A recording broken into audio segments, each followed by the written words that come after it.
बच्चों, word of Sanskrit में आपका बहुत बहुत स्वागत है। आज हम आपके लिए लाए हैं स्त्रीलिंग अकारांत के शब्द रूप को समझने की बहुत आसान सी ट्रिक। और उस ट्रिक से आप अकारांत के जितने भी शब्द हैं, जब वो ट्रिक आप उसमें जोड़ देंगे तो उससे आपकी हर अकारांत स्त्रीलिंगी शब्दों को बनाना आपके लिए बहुत आसान हो जाएगा और आपको याद करना भी बहुत आसान हो जाएगा।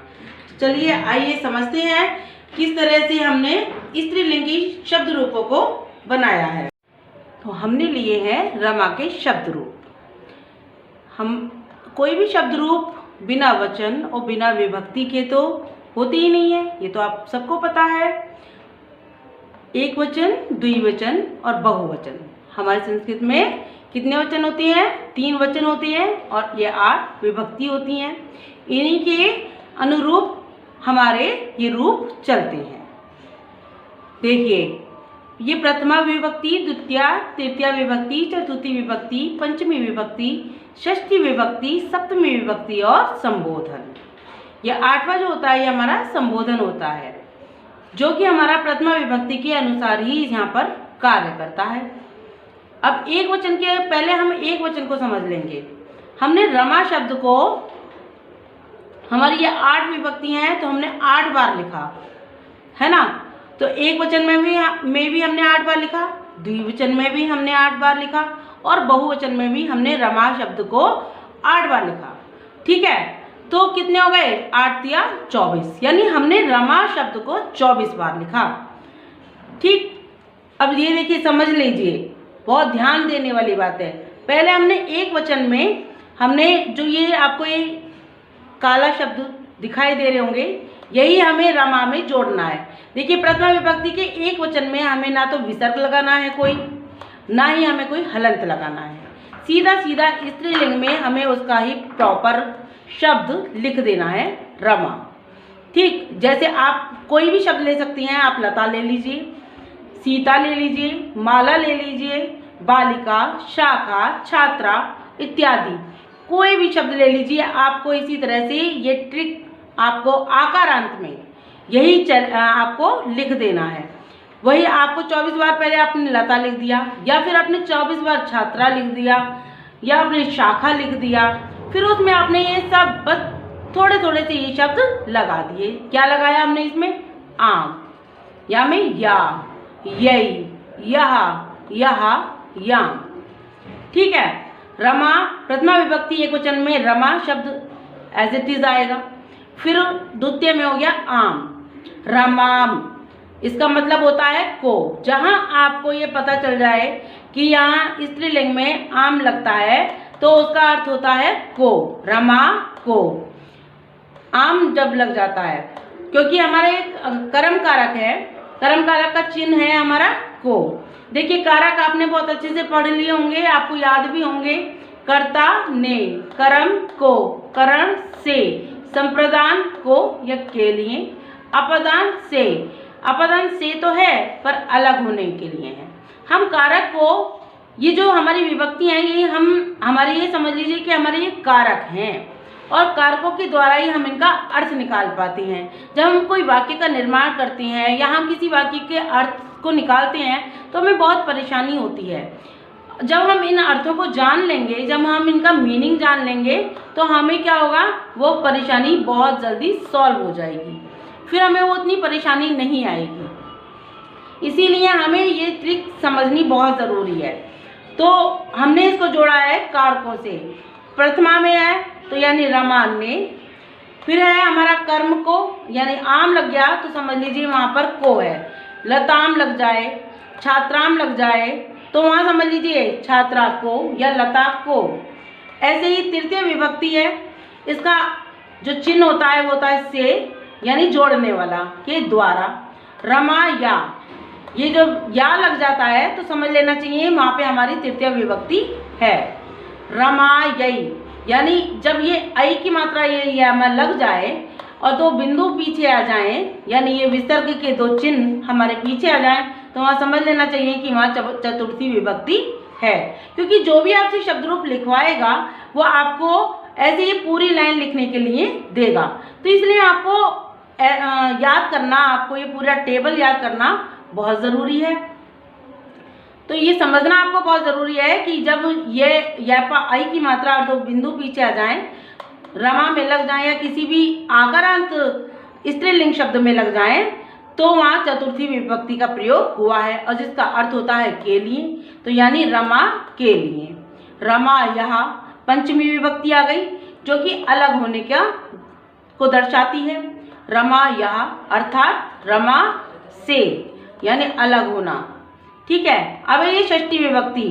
षष्ठी विभक्ति रमा यहाँ, देखिए पंचमी और षष्ठी इसकी एक जैसी ही है। ठीक है, जब हम याद करेंगे तब हमें इतनी प्रॉब्लम नहीं आएगी।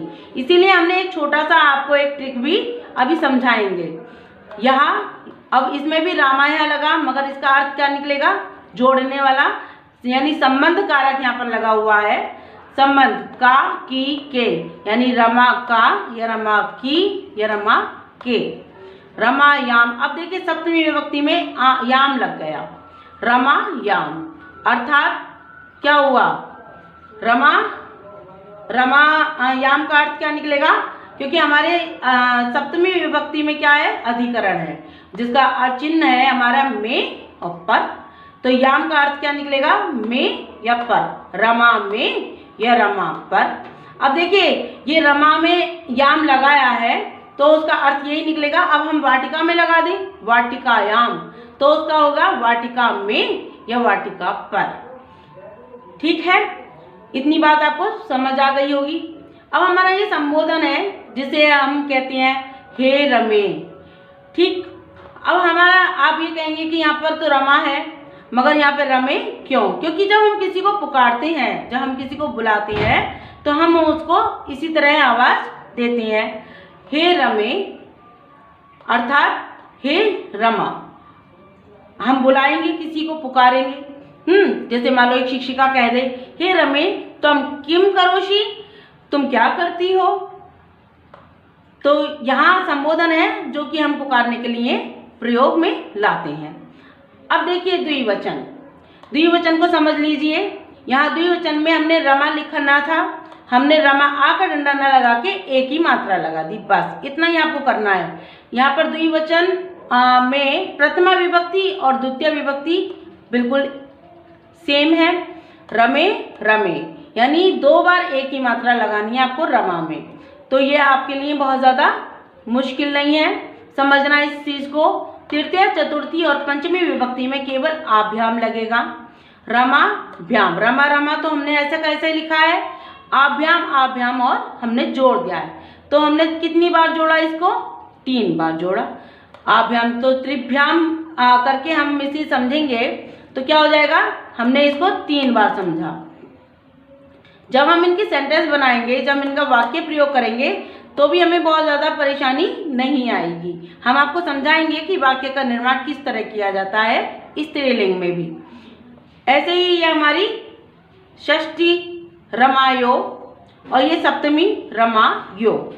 ये हमारा द्विवचन बहुत जल्दी तैयार हो गया। 3 ही शब्दों से 2 बार हमने रमे लगाया, 3 बार हमने आभ्याम लगा दिया रमा में, तो क्या हो गया? रमाभ्याम, जिसका अर्थ है 2 रमाभ्याम, यानी 2 बार 2 के लिए प्रयोग होता है। द्विवचन में है तो 2 के लिए ही प्रयोग में आएगा। ऐसे ही रमायो, ये भी हमारा 2 बार प्रयोग हुआ है। तो इसी प्रकार हमने रमा में यो शब्द 2 बार लगाया है, षष्ठी विभक्ति में भी और सप्तमी विभक्ति में भी। तो रमा में जब यो लग गया तो हो गया रमा यो। तो सप्तमी और षष्ठी विभक्ति में आप ध्यान रखेंगे कि हमें 2 बार यो लगाना है। और यहाँ पर हमारा प्रथमा विभक्ति है, द्विवचन में रमे आ रहा है तो यहाँ पर भी आएगा हे रमे। यह हमारा एज इट इज लग जाएगा। इसी तरह हमें बहुवचन को समझना है। देखिए रमा शब्द तो हमारा है ही, बस हमें विसर्ग के 2 बिंदु बहुवचन में लगाने हैं। जब किसी भी आकारांत स्त्रीलिंग शब्द के पीछे ये 2 बिंदु लग जाएं तो समझ लीजिए कि वहाँ स्त्रीलिंग शब्द का बहुवचन है। क्योंकि देखिए एक वचन में कहीं भी विसर्ग नहीं लगे हुए हैं, विसर्ग केवल बहुवचन में लगते हैं स्त्रीलिंग आकारांत शब्द में। अब यहाँ पे 2 बिंदु लग गए तो हो गया रमः, यानी बहुत सारे रमः। अब यहाँ बहुवचन में द्वितीय विभक्ति में भी रमः, यहाँ पर भी बहुत सारे रमा, रमा भी, केवल एक ये छोटा सा शब्द भी जब हम रमा में जोड़ देते हैं तो हो गया रमा भी।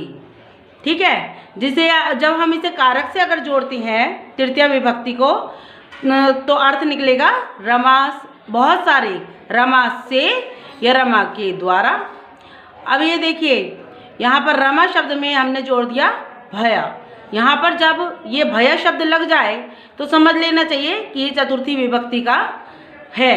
ये शब्द चतुर्थी विभक्ति का है और हमें उसे चतुर्थी विभक्ति यानी हमारा कौन सा कारक हुआ, चौथा कारक हुआ। चौथा कारक कौन सा है हमारा, संप्रदान कारक, जिसका अर्थ है को या के लिए। तो हमें ये भय शब्द, देखिए ये हमारा भय शब्द पंचमी विभक्ति में भी है और चतुर्थी विभक्ति में भी है।